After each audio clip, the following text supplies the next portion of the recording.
Hi friends, இன்றைக்கி நம்ம என்ன பார்க்க போகிறோம் அப்படின்னா சார் ஆஃப் லோக்கல் அனஸ்தட்டிக்ஸ் பற்றி பார்க்க போகிறோம். அதுக்கு முன்னாடி சார்னா என்னென்னு சொல்லி பார்த்துக்கலாம். அதாவது எஸ்ஏஆர் அப்படின்னா ஸ்ட்ரக்சுரல் ஆக்டிவிட்டி அண்ட் ரிலேஷன்ஷிப். அதாவது நம்ம மெடிசல் கெமிஸ்ட்ரின்னு மெயினாக நம்ம படிக்கக்கூடிய அம்சமே இதுதான். அதாவது இந்த ஸ்ட்ரக்சரை வச்சு அதோடைய ஆக்டிவிட்டியை நம்ம என்ன செய்கிறதுனா டிசைட் பண்ணுறது. அதுக்கு இன்னொரு ரிலேஷன்ஷிப்பை பற்றி பார்க்குறது தான் இந்த எஸ்ஏஆர் அப்படிங்கிறது. இப்போ வந்து நம்ம அதில் பொதுவாக என்ன பார்ப்பாங்க அப்படின்னா, ஸோ அந்த ஸ்ட்ரக்சர் இருக்கும். நார்மல் ஃபார்மகோஃபோர் அப்படின்னு சொல்லுவாங்க. அதாவது ஒவ்வொரு கிளாஸ் ஆஃப் ட்ரக்ஸுக்கு ஒரு ஃபார்மகோஃபோர் இருக்கும். ஸோ அந்த ஃபார்மகோஃபோரை வந்து this pharmacophore is responsible for the pharmacological and therapeutic activity. So அந்த ட்ரக்கோடைய தெரப்பூட்டிக் ஆக்டிவிட்டிக்கு அந்த ஃபார்மகோஃபோர் ரொம்ப அவசியமாக இருக்கும். அதில் ஒரு சில சப்ஸ்டியூன்ஸை மாற்றினோம்னா அதோட ஆக்டிவிட்டி எப்படி இன்க்ரீஸ் ஆகுதா டிக்ரீஸ் ஆகுதா அப்படிங்கிறத பார்க்குறது தான் இந்த எஸ்ஏஆரில் நம்ம மேஜராக பார்க்கக்கூடிய அம்சமாக இருக்கும். ஓகே, நம்ம வந்து எஸ்ஏஆர் லோக்கல் அனஸ்தட்டிக்ஸை பற்றி பார்க்கலாம். எஸ்ஏஆர் லோக்கல் அனஸ்தட்டிக்ஸை பொறுத்தளவுக்கு இந்த ஸ்ட்ரக்சர் வந்து 3ஆக பிரிக்கலாம். ஒன்று வந்து லிப்போஃபிலிக் சென்டர், அண்டு வந்து ஹைட்ரோஃபிலிக் சென்டர், அண்டு லாஸ்ட்டாக வந்து இன்டர்மீடியட் ஆல்கைல் செயின். இந்த 3 தான் மேஜராக நம்ம என்ன பார்க்கலாம்னா லோக்கல் அனஸ்தட்டிக்ஸோடைய அந்த ஸ்ட்ரக்சராக பார்க்கலாம். ஸோ இதில் ஒன்றுனா பார்த்தோம் அப்படின்னு சொன்னோம்னா லோக்கல் லிப்போஃபிலிக் சென்டர் அதை பார்த்தோம் அப்படின்னு சொன்னோம்னா இட் இஸ் அரைல் குரூப்பாக இருக்கும். அதாவது அரோமேட்டிக் குரூப்பாக இருக்கும். ஒரு அரோமேட்டிக் ரிங்கு வந்து அதில் ப்ரெசென்ட்டாக இருக்கும். It is responsible for the essential for the local anaesthetic activity. அது ரொம்ப வந்து லோக்கல் அனஸ்தட்டிக் ஆக்டிவிட்டிக்கு ரொம்ப அவசியமாக இருக்கும். ப்ளஸ் வந்து அது மெயினாக என்ன குரூப்பாக இருக்கும் அப்படின்னு சொல்லி பார்த்தோம்னா கார்போசைக்ளிக் ஆர் ஹெட்டிரோசைக்ளிக் குரூப்பாக இருக்கும். நெக்ஸ்ட்டு நீங்கள் பார்த்தீங்க அப்படின்னா அந்த லிப்போஃபிலிக் சென்டர் வந்து மெயினாக என்ன அப்படின்னா அதோட ஆக்டிவிட்டியை வந்து எப்படி நம்ம டிபெண்ட் பண்ணலாம் அப்படின்னு சொன்னோம்னா எந்த அளவுக்கு வந்து அது வந்து இந்த நியூரானில் உள்ள ஆக்சான்ஸில் போய் வந்து எந்த அளவுக்கு வந்து பெனிட்ரேட் ஆகிட்டு இருக்குது அப்படிங்கிற பொறுத்து தான் அந்த பெனிட்ரேஷன் எபிலிட்டியை பொறுத்து தான் நம்ம என்ன சொல்ல முடியும், அந்த லோக்கல் அனஸ்தட்டிக் ஆக்டிவிட்டியை நம்ம டிசைட் பண்ண முடியும். அடுத்தது நம்ம பார்த்தோம் அப்படின்னா ஹைட்ரோஃபிலிக் சென்டர். இந்த ஹைட்ரோஃபிலிக் சென்டர் பொறுத்தவரைக்கும் மேஜராக என்னவாக இருக்கும் அப்படின்னு சொன்னோம்னா secondary amine or tertiary amine குரூப்பாக இருக்கும். மெயினாக டெர்ஷியரி அமீனை மேஜராக யூஸ் பண்ணுவாங்க. ஏன் இந்த டெர்ஷியரி அமீனை மெயினாக யூஸ் பண்ணுறாங்க அப்படின்னா 2 ரீசன் சொல்கிறாங்க. ஒன்று வந்து இரிட்டேஷன் கம்மியாக இருக்கும் அப்படிங்கிறனாலையும், ரெண்டாவது வந்து நம்ம வந்து ஈஸியாக வந்து வாட்டர் சால்யூபிள் ஆகிட்டு சால்ஸ் ஃபார்ம் ஆகிறதுனால ஃபார்மசூட்டிக்கல் ப்ரிப்பரேஷன் ஃபார்மேஷன் பண்ணுறதுக்கு ஈஸியாக இருக்கும் அப்படிங்கிறனால டெர்ஷியரி அமீனை மேக்ஸிமம் ப்ரிப்பேர் பண்ணுவாங்க.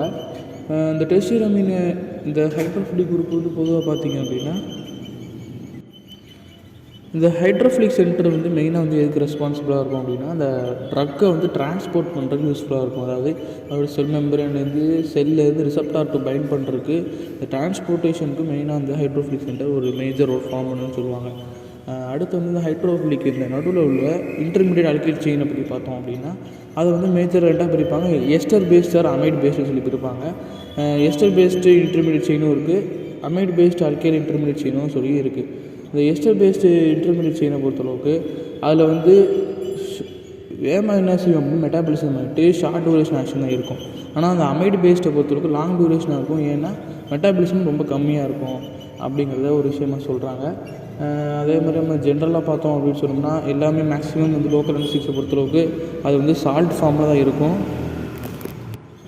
அதே மாதிரி வந்து நம்ம வந்து இந்த பிகே வேல்யூனா ஆசிட் டிசோசியேஷன் கான்ஸ்டன்ட்னு சொல்லுவாங்க. இந்த டிசோசியேஷன் கான்ஸ்டன்ட் வந்து மேஜராக வந்து நம்ம பார்த்தோம்னா 7.5 to 9.5 தான் இந்த லோக்கல் அனஸ்தட்டிக்ஸுக்கு இருக்கும். 7.5 கீழே இருந்துன்னு சொன்னோம்னா நல்ல ஒரு இது அயனைசேஷன் இருக்காது. So not at all ionisation இருக்குது, இன்னும் அன்அயனைஸ் ஃபார்மில் இருக்கும். அன்அயனைஸ் ஃபார்மில் இருக்கும்போது நமக்கு நல்ல எஃபெக்டிவும் ஆக்ஷனும் என்ன செய்யணும் நல்லாயிருக்கும். ஏன்னா பெனிட்ரேஷன் வந்து நமக்கு வந்து அதிகமாக இருக்கும் அன்அயனைஸ் ஃபார்மில் தான். அதே மாதிரி இப்போ 9.5க்கு மேலே போச்சுன்னு சொன்னோம்னாலும் நமக்கு என்ன ஆகும் அப்படின்னா இதோட எஃபெக்டிவ் குறைஞ்சிடும், பெனிட்ரேஷன் கம்மியாகிட்டு. ஏன்னா அயனைஸ் ஃபார்மில் எல்லோரும் ஃபார்ம் ஆகிறதுனால இந்த நிலைமை இது இருக்குங்கிறது சொல்கிறாங்க.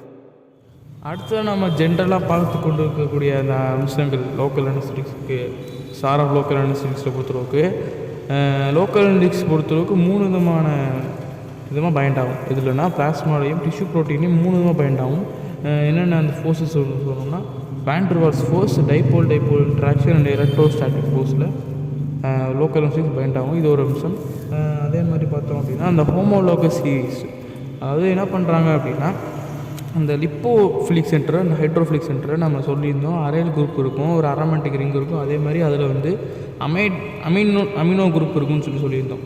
இந்த குரூப்பை வந்து வேறு ஏதாவது குரூப் இதோடு ரிலேட்டடாக இருக்கக்கூடிய groups alkyl group, alkoxy group இந்த மாதிரி உள்ள குரூப்ஸோடு சப்ஸ்டியூட் பண்ணி பார்க்கும்பொழுது என்ன ஆகுதுன்னு சொல்லணும்னா அதோட பார்ட்டிஷன் கோஎஃபிஷியன்ட் வந்து இந்த C4லேருந்து C6க்கு போகும்போது கார்பன் 4லேருந்து கார்பன் 4க்கு 6க்கு போகும்போது கார்பன் ஆட்டம்ஸ் இன்க்ரீஸ் ஆகும்போது நமக்கு அந்த பார்ட்டிஷன் கோஎஃபிஷியன்ட் ஆகுதுன்னா இன்க்ரீஸ் ஆகுது. ஸோ இது மூலமாக நமக்கு என்ன ஆகும் அப்படின்னா நம்மளுடைய அந்த ஆக்டிவிட்டி லோக்கல் அனஸ்டிக் ஆக்டிவிட்டியும் என்ன செய்யும்னா இன்க்ரீஸ் ஆகும் அப்படிங்கிற அம்சத்தையும் சொல்கிறாங்க. கடைசியாக பார்த்தோம் அப்படின்னா அந்த லோக்கல் அனஸ்டிக்ஸில் வந்து ஒரு டைப் ஆஃப் ட்ரக்ஸ் இருக்குது, பென்சோயிக் ஆசிட் டெரிவேட்டிவ்ஸ்னு சொல்லி ஒரு ட்ரக்ஸ் இருக்குது. ஸோ இந்த பென்சோயிக் ஆசிட் டெரிவேட்டிவ்ஸை பொறுத்தளவுக்கு நம்ம வந்து ஏதாவது சப்ஸ்டியூன்ஸ் ஆட் பண்ணோம் அப்படின்னா அந்த 2 சப்ஸ்டியூன்ஸை பிரிப்பாங்க. ஒன்று வந்து electron withdrawing group and electron donating குரூப்ன்ட்டு. இந்த எலக்ட்ரான் டொனேட்டிங் குரூப்பை நம்ம சப்ஸ்டியூட் பண்ணும்போது அதோடைய ஆக்ஷன் வந்து இன்க்ரீஸ் ஆகுது. எப்படின்னு சொன்னோம்னா அதை கம்பேர் டு எலக்ட்ரான் வித்ட்ராயிங் குரூப்பை கம்பேர் பண்ணும்போது எலக்ட்ரான் டொனேட்டிங் குரூப்பில் வந்து பைண்டிங் டு ரிசப்டாரோட பைண்டிங் ஆகக்கூடிய அந்த விஷயம் வந்து அதிகமாக இருக்கிறதுனால நமக்கு வந்து ஆக்ஷன்ஸ் வந்து நல்லாயிருக்கு.